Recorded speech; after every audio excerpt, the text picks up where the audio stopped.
উজনি অসমৰ এটা অতি গুৰুত্বপূৰ্ণ বিধানসভা সমষ্টি হৈছে টিয়ক বিধানসভা সমষ্টি আৰু এই সমষ্টিটো অগপৰ দখলত আছে আৰু এইবাৰ টিয়ক সমষ্টিক লৈ বহুতো জল্পনা কল্পনা চলিছে যে এই সমষ্টিৰ পৰা কোনে প্ৰতিনিধিত্ব কৰিব বিজেপিয়ে নে অসম গণ পৰিষদে আৰু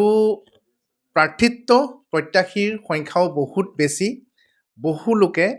টিয়ক বিধানসভা সমষ্টিৰ পৰা বিজেপিৰ হৈ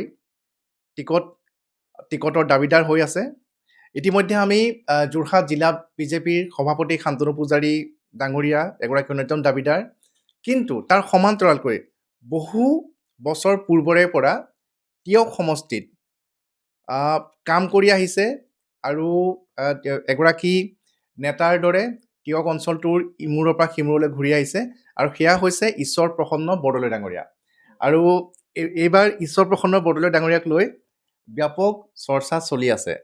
এতিয়া টিয়কৰ বহুতেই ভাবে যে আপুনি টিকেট লাভ কৰিব বা টিয়কক বিজেপিৰ পৰা আপুনি প্ৰতিনিধিত্ব কৰিব কিন্তু বিজেপিৰ দলত সেইটো ইমান মসৃণ নহয় টিকট কেতিয়াকৈ ঘোষণা কৰিব সেয়া এতিয়ালৈকে নিশ্চিত হোৱা নাই কি কয় চাওক আপুনি যিহেতু কৈছেই যে বহু বছৰ ধৰি মই টিয়ক সমষ্টিৰ লগত জড়িত হৈ আছোঁ হয় এনেই মই যদি ক'বলৈ যাওঁ তেতিয়াতো মই আজি 30-34টা বছৰ ৰাজনৈতিক আৰু সামাজিক ক্ষেত্ৰখনত জড়িত হৈ আছোঁ যোৰহাট জিলাখনত আৰু সমান্তৰালভাৱে যোৱা 3টা বছৰ মই টিয়ক বিধানসভা সমষ্টিত জড়িত হৈ আছোঁ বিভিন্ন সামাজিক কামৰ জৰিয়তে বিভিন্ন দলীয় কাৰ্যসূচীৰ জৰিয়তে মই যিমানখিনিলৈকে পাৰোঁ কৰিবলৈ চেষ্টা কৰিছোঁ আৰু এটা কথা ঠিক যে টিয়ক বিধানসভা সমষ্টিত এতিয়া বৰ্তমান অসম গণ পৰিষদৰ যিহেতু বিধায়ক আছে আৰু এইবাৰ আমি ভাৰতীয় জনতা পাৰ্টীৰ কাৰ্যকৰ্তাসকলে আমি সঁচা অৰ্থত ক'বলৈ গ'লে আমি বিচাৰিছোঁ ভাৰতীয় জনতা পাৰ্টীক প্ৰাৰ্থিত্ব প্ৰদান কৰক আৰু এইটো আচলতে দলৰ সিদ্ধান্ত দলে যি সিদ্ধান্ত ল'ব সেই সিদ্ধান্তক আমি নিশ্চয়কৈ আমি মানি ল'ব লাগিব কিন্তু সমান্তৰালভাৱে এটা কথাই ক'ব বিচাৰিম যে যোৱা 3টা বছৰ টিয়ক বিধানসভা সমষ্টিৰ নৱগঠিত টিয়ক বিধানসভা সমষ্টিৰ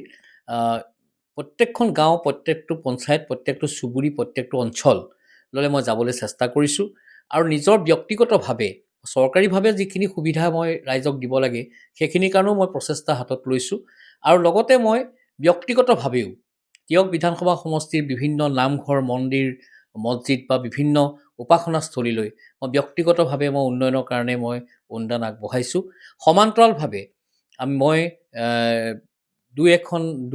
এটা অঞ্চলত মই নিজৰ ব্যক্তিগতভাৱে মই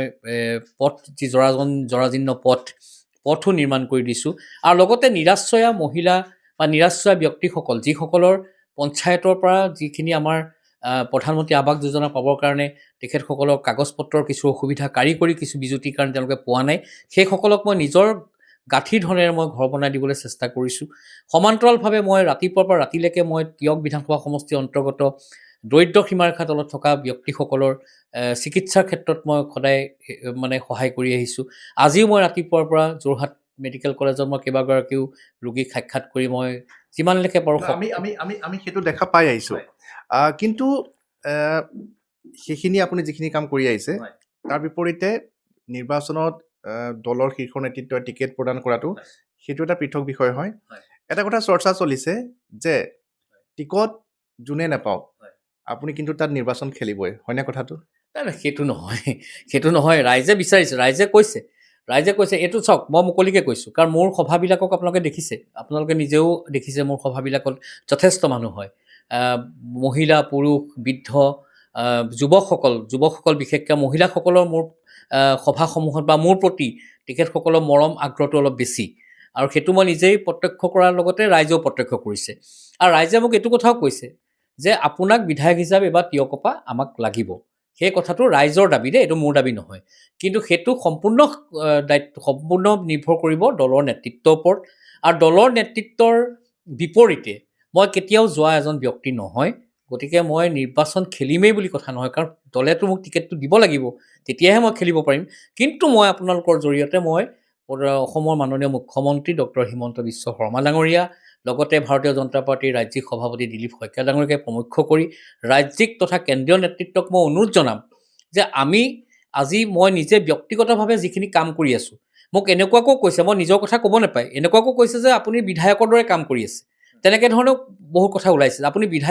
এজন বিধায়কে যিমান কাম কৰে, ঠিক তেনেকৈ ধৰণে আপুনিও সিমানখিনি তেনেধৰণে কাম কৰিবলৈ চেষ্টা কৰিছে। গতিকে মোৰ মন আছে, বহুত স্কুলীয়া জীৱনৰ পৰা ৰাজনীতি কৰিছোঁ। 92ত মেট্ৰিক পাছ কৰি তেতিয়াৰ পৰা ৰাজনীতি পথাৰখনত আছোঁ। গতিকে মন এটা আছে ৰাইজৰ কাৰণে কিবা এটা কৰা, সমাজখনৰ কাৰণে কৰা। হয়, হয়।